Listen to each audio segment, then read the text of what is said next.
Can we hear me yet? Yeah, I can hear you now, finally. Oh, okay, good, good, Oh good, good, good, man. good. No, I couldn't understand. I was in the soundcheck studio and it was registering, and then I go in and it wouldn't, and I tried to do. But anyways, thanks a lot for having me today, and also being patient with the technical difficulties. Yeah, I'm sorry about that. Sorry about that, man. That's all Uh, good. It happens. It happens. But we still got lots of time to discuss the things we're excited to talk about, and yeah, I checked out your project as well, the one that you sent. Pretty interesting, man. okay, Charles, I'm pleased to have you here. And sorry for my ignorance, Charles. What does head of outreach do, and what does it mean? Okay, well, basically the head of outreach has a few different roles, and mainly it is to sort of be the first voice of the company, that spreads the word when we're launching new products, when there's when we're delivering a message to the public, also when we're trying to reach out and raise funds for investing rounds, um, and basically to be the all around motor mouth of the company, to go around and let people know, be a word of mouth, what we're doing. Because for this project, there was a lot of explaining to do because it was a first of its kind. So I think that there's not the head of outreach is a position that's not always present in companies that are already known. But for this particular one, me being from Canada, they have a parent company from Vancouver, my hometown. Um, it sort of just was a beautiful coincidence, you know. And when I saw the project, I went to them and asked them how I could get involved. And since my past has me doing a lot of press stuff for my former employers, actually I lived in the Philippines for 4 years, most of the time. It was a good fit. It was a good fit, and because I'm sort of like the future persona they want to attract to this, which is like, a guy in his 40s that has some savings, but didn't really understand a lot about blockchain and crypto until the last year and a half of my life. Um, but yeah, so really, it's just about getting the word out there, and making sure that everybody's keeping to the company morals and the company mission, things like that. All right, that makes sense. Uh, I believe Metain is developed in Vietnam, right? Do you live in Vietnam as well? And how long have you been with Metain? Well, I've been with Metain for about, and let me just explain that too, because I know everybody in the Philippines English is like pretty solid. Like I know everybody spoke to me in English while I was there regularly. But so the name looks like Metan, right? Like in English, right? But Metain is how we pronounce it because it's Meta Data Invest, Meta Invest, right? So that's where the name sort of pieces together and why we say it in that sort of a strange way, right? But Metain, yeah. Um, so Metain. so yeah, I've been with them about a year now. And the way that I found out about this project was, during the COVID, I moved back from the Philippines to Vietnam because my wife is Vietnamese. So we touched down here, and I started looking around at all the exciting things that were happening in Vietnam with the blockchain, with all these startups, and I didn't have to travel with the chairman all the time anymore. So I was like, wow, this is sort of nice being with the family more. And then so I started to look around for other things to do. And I had a good relationship with my former boss, and it was a good time to walk away. I found this project, and I'm like, whoa, how can I get involved in this? The REIT is going to be on the blockchain. This is crazy. And I was so excited. And luckily, I knew the CEO just from around. We had some common friends. And of course, I knew Miss Denise T, who's quite famous because she's written books and Forbes 30 under 30. She's quite a legend in the advertising and marketing world. I want to work with these people, and so I approached them and said, "What do how can I get involved with this project?" They proposed to me the head of outreach. I proposed what I could do for them, and then they got me in. And then next thing I know, we're in Dubai at Blockchain Week, talking to the head of Binance and getting people excited about the idea. And here we are, like 9 months later, and we're getting ready to launch. So it's been great so far working with them. Yeah, you're right, man. Blockchain is crazy. That's also the impression I believe when I met when I encounter blockchain. I feel the same way like you do. Charles, It's like, I remember the last time I was in Vietnam. The street food there is amazing. The crispy rice, the giant beef balls, and of course the coffee, man. It's like every oh man, corner have coffee shop there. How's hey, do you Vietnam think it's right strong? now? Do you Yeah, think the coffee's strong at all? yeah. And That's good, right? for me it's okay. But I'm used to strong coffee, man. Yeah, right. Okay. Well, yeah. So How's I love how's the Vietnam coffee. right I now, man? It's great. It's fully recovered. It's buzzing right now, and as you know, there's a lot of blockchain stuff here. And I know one of the favorite games of the Philippines is that play to earn game that everybody loves. That had a hack recently and stuff. But I think Vietnam and the Philippines have a lot of differences, but a lot of things in common too. And when it comes to like NFT knowledge and blockchain enthusiasm, I see a lot of similarities. There's a lot of young people that are up on the knowledge that have paid a lot of attention to it, and I think it's because both countries have a lot of hungry and enthusiastic kids that are smart, right? And one of the reasons why you guys are leading the way in terms of people that know what's going on. You go to North America and talk to the Canadians, and we don't. 2 out of 10 people might know what you're talking about. You do it in Vietnam or the Philippines, and you're talking 8 or 9 out of 10, or at least know what it is, right? So I give credit. I give credit on both sides, and things are great in Vietnam right now. I'm glad to hear that, man. So let's dive into our main topic. Right off the bat, I want to throw this question for our Sure. viewers who are not, yeah, for our viewers who are not familiar with the term co-investment. Can you tell us how does NFT or crypto will be used in Metain, a co-investment platform? Sure. Sure. So let me explain co-investment first. So co-investment operates the same way that a real estate investment trust, or acronym REIT, operates, which is like, people sort of pool together to be able to own something that's valuable that can also generate income.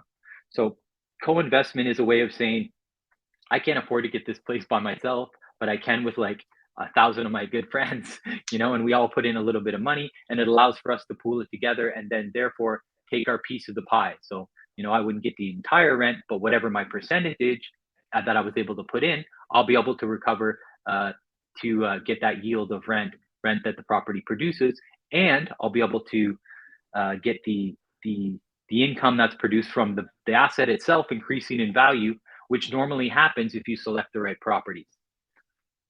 And yeah, the co-investment is just a great way to lower the barrier of entry. And because our CEO is from Vietnam, and it's really important to him to like make things accessible to more people. And I think you guys in the Philippines have a similar mindset too, of like trying to open that up for everyone.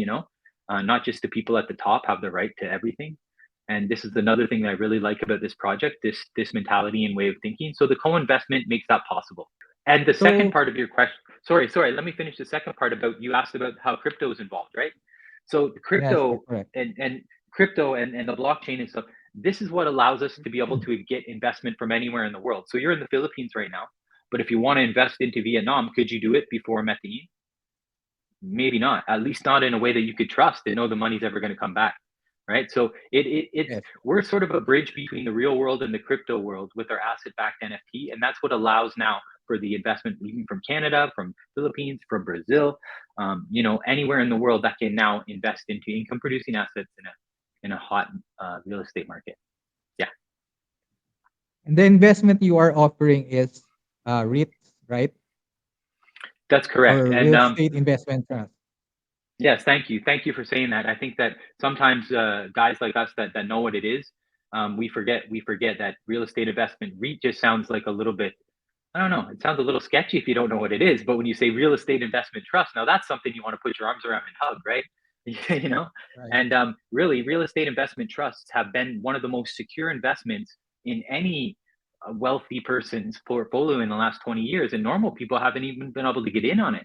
So this is a really refreshing way Mhm. to open up REITs to lower the barrier of entry and allow just normal people to get in on it a little bit. You know what I mean? Put in 500, put in 1,000, put in $10, because we start at $10 as our first one, and then even if it's not a lot of money, you can learn how these income producing properties work, and which is a big part of teaching your kids and teaching yourself of how to invest your money so it grows as you get older, so you can retire before you're 100 years old.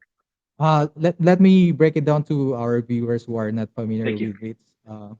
Uh, guys, yung REITs, matagal na siya dito. Actually, mga 2 years na siguro meron tayong REITs dito sa Philippines. Nauna na dyan yung Ayala Land, then yung meron tayong Robinson, then yung pinakabago yung Mega World. So, yung REITs, yung Real Estate Investment Trust, tinatawag siya na co-investment kasi marami tayong investors dito. Okay? So, mga company na 'to, for example, yung Mega World, nag-a-acquire sila ng mga property like for example, yung sa Eastwood, yung mga call center building diyan, yung mga malls, 'yan, yung hotels.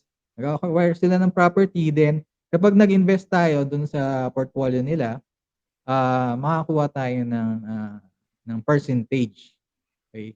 So, same with, yung ino-offer ng Metain, okey.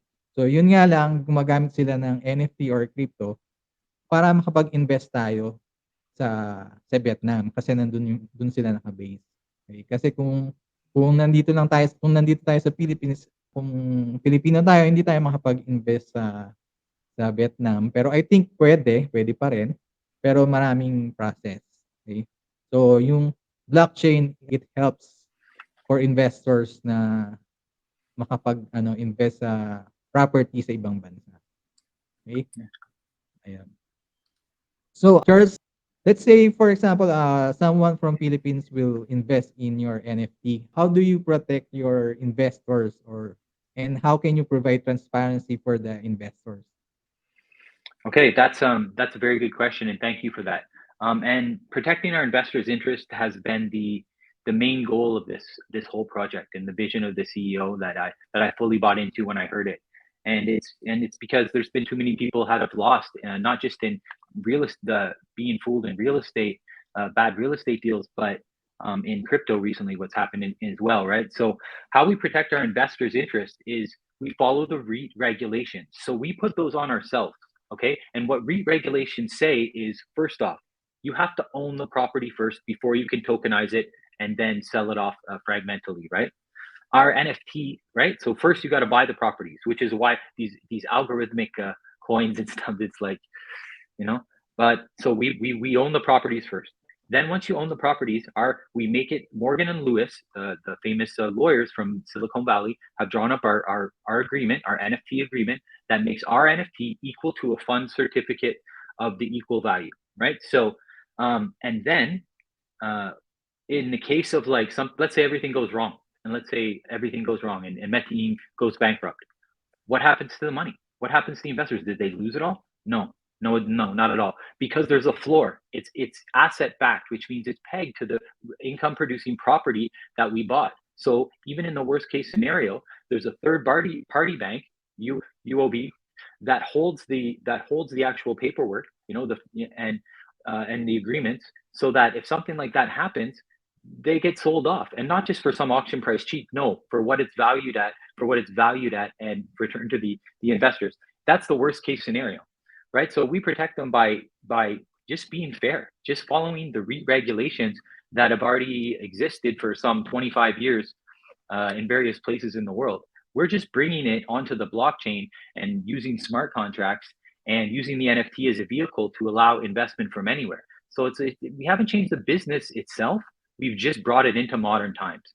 And so you know how the REITs work. I know you know, and it's like there's no better way to protect your money if you want a decent APY. That is That's the good thing about your project because there's real asset attached to it, right? So you said a while ago that the minimum investment is $10, right?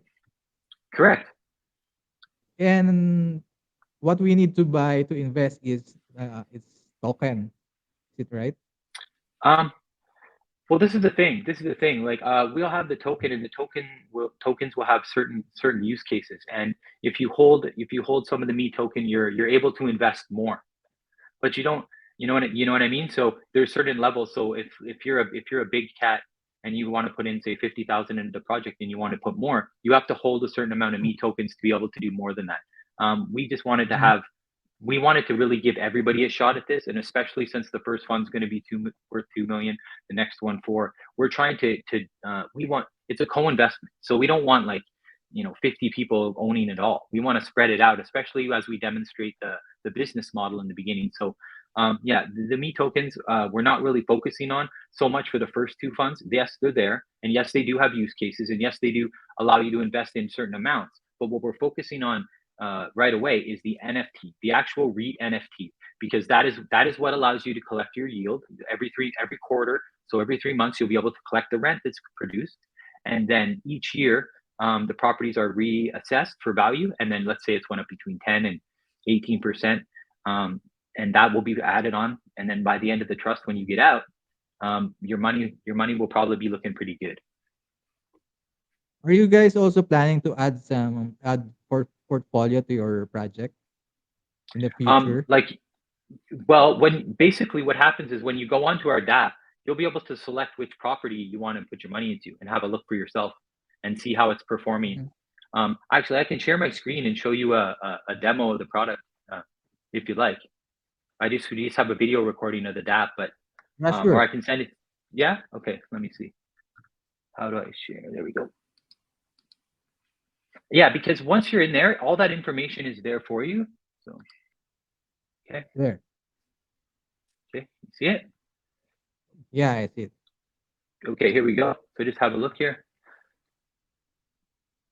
So you can see the interest. It gives you all the sort of things, and this allows you 24/7 to be able to get in there and do your investment or sell your NFT because we create the liquidity too. And and something else that's sort of cool is it's going to be available in Android and the app store as well. But what is sort of cool is this allows you to see all the little details of what's going on in like real time. So you can also see the Mhm. other what's going on in the crypto markets and stuff. But there you go. There's like the buildings that are available, VOT1, VOT2, the first two sales, right? What it's worth and how we determine the value and how we try to predict how we're able to say, well, between 15 and 25% APY. It's because there's a 10-year history of the property that is analyzed by our by our chief investment officer, who worked at Maple Tree, one of the second biggest REIT company in Southeast Asia, next to Capital Land, for 18 years. And at one point, he managed 200 million in assets under his. So he will go and assess that, and based off the history, do an educated guess on what we think what the property's worth first off, and what we can generate in income rent basically from it. And then that's not even the number we go with. We get CBRE, a third party, to do their independent assessment, and then that's the number we go with for the public because they're the world leader in that. And then we found out so far that our chief investment officer, Mr. Can Win, is quite good because his numbers was almost dead on compared to what CBRE gave us, which bids well for us when we select other properties because he's our advisor on that. So, yeah. Oh, that's sweet. That's nice. So, what are other countries you are looking at for real estate market? Are you looking Okay. also to in Philippines? Well, you know what? Like, this is the thing. So we're demonstrating. This is the beauty of the model of Metain. Okay, so it's a parent company, but then the parent company owns the asset management company, and it always has to be a local asset management company because securing the right properties is so key to every project, and you need a local to be able to do that to get the real, to get the not just the good deals, but to know exactly what's going on in the neighborhood. Maybe some future developments that are going to add to the value, things like that. So it's totally possible we can come to the Philippines next. The reason why it started off in Vietnam is because the market's booming right now.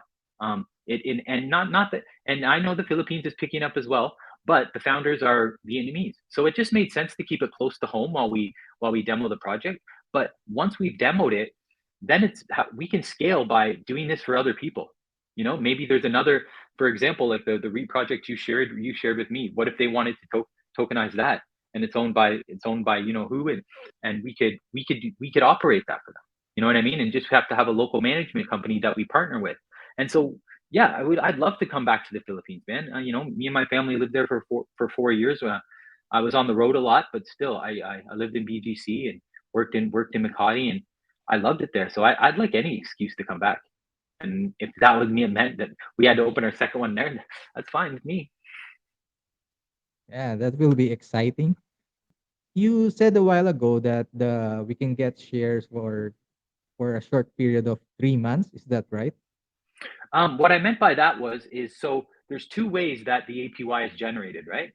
The first way is the property increases in value, right? Which is a pretty safe bet in Southeast Asia in these densely populated areas, and central business district is where we target the properties. So annually, there's going to be an increase in value. Now, based on a 10-year history, of the properties we've selected, that's anywhere from 12 to 20% per year on varying on the property based on a 10-year history. So as that increase, that'll increase every year. So that'll be one way that the money comes in. The second way is the income that's produced by them. So let's say we get a building that's in central business district, which we have. We rent the downstairs out to a pho shop that's selling pho for breakfast, and people are in there eating this little restaurant. And then upstairs, we renting it out to travelers that always coming into downtown, and therefore now it's generating money every month in rent, right? So we will distribute the rental every quarter. So every 3 months, their NFT holders will be able to collect their rent from their property, from their little piece of property, right?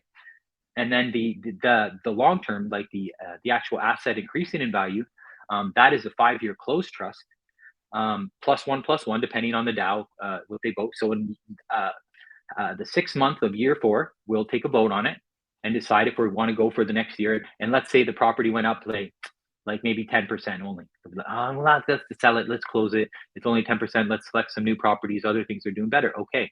Or if we had a great year and it just went up 18% that year, it's like, oh, let's keep it going. So they vote again to have another year. The same thing again the following year, up to 7 years. But then after that, we sell it, and then all the money, all the principal money gets returned to the investors. Plus, then the additional APY that has been increasing year after year as well.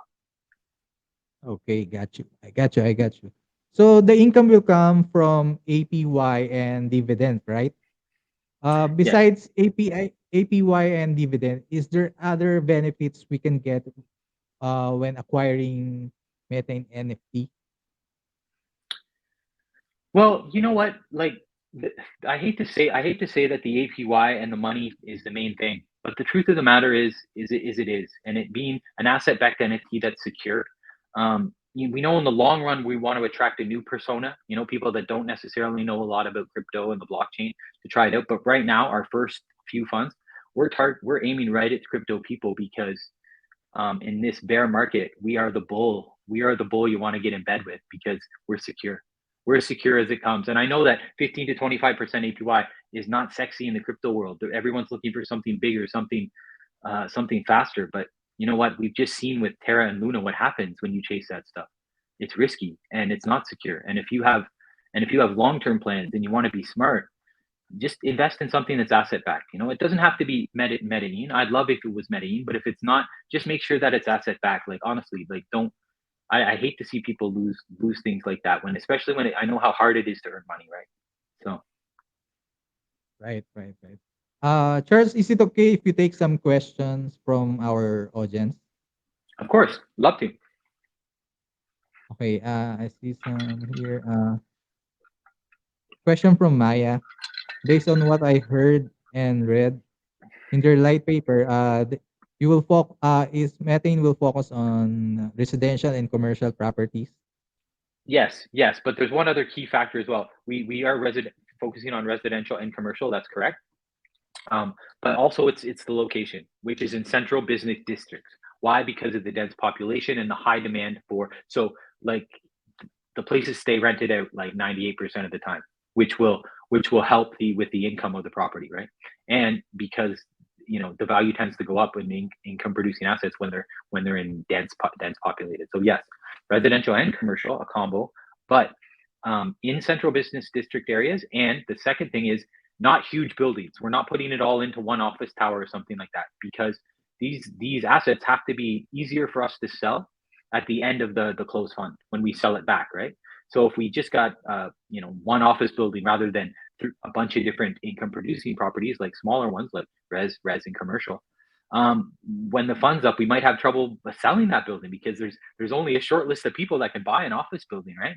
But there's lots of people that can buy the type of properties that we're acquiring. Okay, another question from Kemika. What are the advantage of REIT regulation over other system? Okay, that's a good. Was that Tamika? Was it Yeah, Kamika? Kemika, Okay, Kamika. Kemika play. I see it. Kamika. So look, this is the thing. Okay, so this is a big advantage. Okay, so some let's say there's some other businesses out there. I won't name names, but there's other businesses out there that are claiming to be in co-investment and stuff like that. And instead of owning the property, what they do is they use their users and they use their token to raise money to buy the property. And then once you give them their money, who says that they have to go and buy it? There's no rule to that. They're not, you know what I mean? They're not regulated. They're not dealing. They don't have legal advice and partners that are trustworthy. So in order to follow, that's why I said we put the REIT regulation on ourselves. So in REIT regulations, real estate investment trust regulations, you have to own the property first to be able to split it apart and sell it off on with our NFTs. You have to own it first. That's key. Excuse me. Secondly, the actual certificates are held by a custodial bank, a third party bank trustee, and in the case of Metain goes bankrupt, then you guys still have the floor, which is the value of the asset. And if it's been going on for say 2-3 years, you're going to get more back than what you put in because it's increased in value when they sell it. So that's another big advantage. And then also, by regulations, we have to sell the properties off by the end of the closed fund, which means that we have, plus one based on the DAO, and in the case of the DAO exception, but we have to sell it off because these are the rules of the REIT, and then all of this is in smart contracts, so we know the code is law.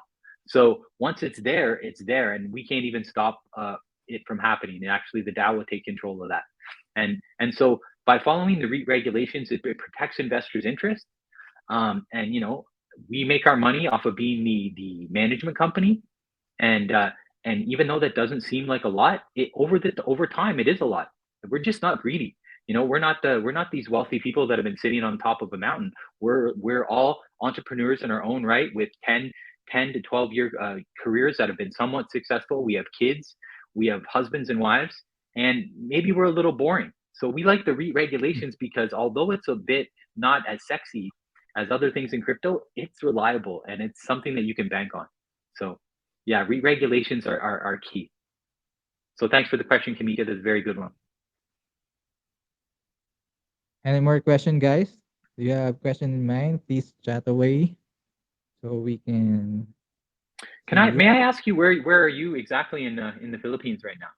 Where are you located? I'm in Manila. Okay, cool, cool. Man, I miss the Philippines sometimes, man. Where do you stay when you go here? In Manila Well, when I also? first when I first stayed there, I stayed in Des Marinas Village with my boss, but that was too scary for me. I was not comfortable there. I got out of there after a few months, and then I stayed in BGC with my wife and son, and we loved it. We would just go for walks every night, and everybody be out walking around, and the malls were excellent there. If that was your thing, it was just really really chill, man. And then basketball, like so many places to play ball. Like I enjoyed that too. And then I love the food because a lot of it is stuff that I got at home. But my Vietnamese wife, she didn't enjoy the food as much. She missed her home food, like everybody does, right? But yeah, Sure I thing. love BGC. Quite nice, man. And I Yeah. worked in Makati too, I, so I'm I've I'm been. like 30 minutes away from BGC, Well, I'm just I near know, there. but is that near Makati? Because I know because of traffic, Makati was a 30 minutes drive too. Just but I'm on the other side, okay, okay, not cool, on the cool, cool. side of Makati. So Okay, cool. people are telling here that uh super interesting and Rich NFT. I think this will go from long term. Yeah, I Yes, I would guys. agree. Yeah, for sure. I agree with that. The real value attached to your NFT that will give us safety from crypto's Yeah, volatility. You know, yeah, it's that's true. what I like about it. Yeah, it's true, man. And And honestly, I agree with you. oh, okay. Let me let me summarize again to my Please go fellow ahead. Filipino here. I Okay. appreciate that. So guys, So for just $10, we can invest on their real estate investment trust, and this is co-investment. Okay, so sama-sama tayo mag-invest dito. Pagsasamahin natin yung mga pera natin. Then every quarter we will receive APY. Is that correct? Every quarter. Then Basically, besides that, we that's your rent. Yep, the rental. Yeah. okay. For me, I think this project is start for real estate company to look into blockchain technology for them to Mhm. widen their reach and to expand the possibilities. And if I will be asked if I will invest in Metain, well, my answer is definitely yes. I will Oh, great. include Metain in my portfolio. Why not? Because it has good returns and, like I said, safe from crypto's volatility. Okay. Hmm. Uh Sorry. How much in percentage again is the APY So estimated? it now the two things come together to add up, right? Which is the rent that's produced from the property, the income that's produced from it, and the property increasing in value each year as real estate prices goes up. So it's between 15 and 25%. Now I know that's a wide range, but these are our estimates, and we want to under promise and over deliver. And I'll give people some advice out there. Anytime somebody makes you a promise of a specific number of return or guarantees a certain return, that is a serious red flag. That is a serious red flag because the only way that they can guarantee that is how? How do they know? They don't know, you know? So when Right. people are, if you know what I mean, like, would you agree with that? Like, that's a red flag when you hear this Yeah. guarantee or promise of an exact number, right? So I know it's a wide range, but we're just being straight up with you guys. We expect it to be on the higher end of that range, but we wanna over deliver and under promise. Right. There's one more question. I think this is important. Okay. How can you assure that the occupancy rate of the property is always 100%? Okay. Thank you for that Right. question. That's a very good question. And we can't guarantee it. Like I just mentioned, we can't guarantee anything, but we can raise the percentage of possibility of it being full by putting it in central business districts or CBDs, right? Because the population's so dense that even a one bedroom studio apartment is renting out for like $1,000, right? So when we have a restaurant that wants the downstairs floor and then the rooms upstairs, they can easily be rented out of people that are coming in from the out countryside to work in the city or tourists that are in town for a few days and they just want to pick it up. So for example, right now the properties that we have acquired already are sitting at 98% capacity. So not 100%, but 98% is okay. We can live with that. And that's before we really advertise it too. So thank you for that question. It's very good. We can't guarantee it, but we just try to maximize the potential of it happening by choosing the central business district. Thank you. Thank you. All right, Charles. I guess we did it, man. I'd like to thank you for your time and sharing with us your project. Would you like to invite our viewers that are still tuning in? Sure, I'll say that we're gonna launch September 9th, but just keep listening to Big Bro here. He's obviously got you guys back. He's digging out the good stuff for you guys, and I'm honored that we were one of the things that he brought to your attention. And Big Bro, if you ever need anything from me, shoot me a message and any other questions or anything, man. You're just one of the good ones out there, and I really appreciate it. Really appreciate being here today. So holler if you need anything, my man. Awesome, man. Thanks, Charles. Have a good night. Bye, guys. Miss the Philippines. Bye. See Mabuhay. you soon.